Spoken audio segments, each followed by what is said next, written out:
میرے نبی پاک علیہ السلام نے فرمایا جس کے ذمے بہنیں لگ گئی، جس کے ذمے بہنیں جس کے ذمے لگ گئی، باپ کمزور ہو گیا یا باپ انتقال کر گیا،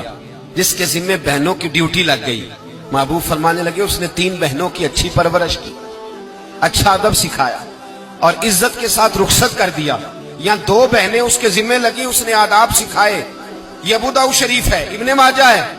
اور پھر ان کو رخصت کر دیا عزت کے ساتھ۔ پھر ایک مقام پہ فرمایا چلو ایک بہن ہی اس کے ذمہ لگی تھی، اس نے ادب سکھائے، آداب سکھائے، عزت سے رخصت کیا،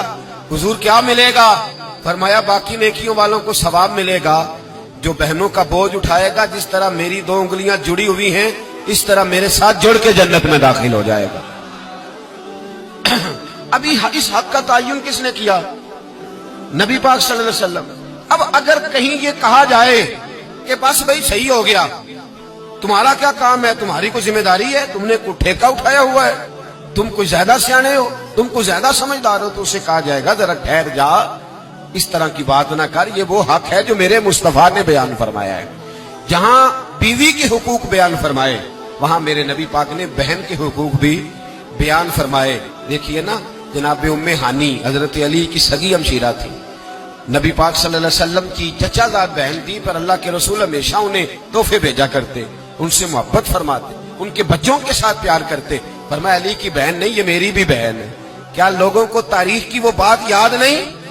آج میں نے دیکھا ہے بھائی کے پاس شاہ خرچیوں کے لیے بڑے پیسے ہوتے ہیں، بھائی کے پاس بڑا سرمایہ ہے، جب شاہ خرچیاں کرنی ہو، سال کے بعد 2-3 چکر کاغان نران کے بھی لگانے ہو تو اس کے پاس روپیہ ہے، پیسہ ہے، اور اگر اس کی اماں کہہ دے کہ بیٹا عید کا موقع ہے، کوئی پرانا جوڑا ہی اٹھا کے بہن کو دے آ، تو کہتا اماں حالات بڑے سخت ہیں، اب میں تمہیں کیا بتاؤں۔ ہمیں وہ بات یاد نہیں کہ نبی پاک کی رضائی بہن جناب شیمہ جب ان کے قافلے کے خلاف مسلمان لڑے، انہوں نے جنگ کی اور وہ قید ہو کے آئی، تو حضرت ابو ہریرہ سے کہنے لگی جا کے مصطفیٰ کریم کو بتاؤ میں تمہاری بہن ہوں۔ حضرت ابو ہریرہ کہتے میں بی بی کا پرانا دوپٹہ دیکھتا، اس کی کیفیات دیکھتا، پھر جملے دیکھتا، مجھے سمجھ نہ آتی، تو میں نے جا کے حضور سے کہا کوئی شیمہ نام کی بی بی ہے؟ تو کہتے ہیں ابھی میں نے جملے بھی پورے ادا نہیں کیے، نبی پاک ممبر سے اٹھ کے کھڑے ہو گئے اور رسول پاک کی چادر مبارک ممبر پہ رہ گئی، محبوب اٹھ کے گئے اور پھر جناب شیمہ کو گھر لے گئے اور پھر فرمایا عائشہ کو بلاؤ، فاطمہ کو بلاؤ، سودا اور حفصہ کو بلاؤ، ان سب سے کہو آؤ دیکھو میری بہن میرے گھر میں آئی۔ یہ رشتوں کا احساس، یہ رشتوں کی کیفیات، یہ درد، یہ سوز، یہ حضور نے ہمیں تعین کر کے دیا، یہ نبی پاک علیہ السلام نے ہمیں بتا کر کے دیا ہے۔ حضور نے ڈھیروں تحفے دیے اور ایسی آفر کی جس کے لیے امت تڑپتی ہے، ترستی ہے۔ حضور نے فرمایا شیمہ اگر تو پسند کرے تو تیرے لیے مدینے میں مکان نہ بنا دوں، اگر تو کہے تو یہاں تیرے لیے مکان نہ بنا دوں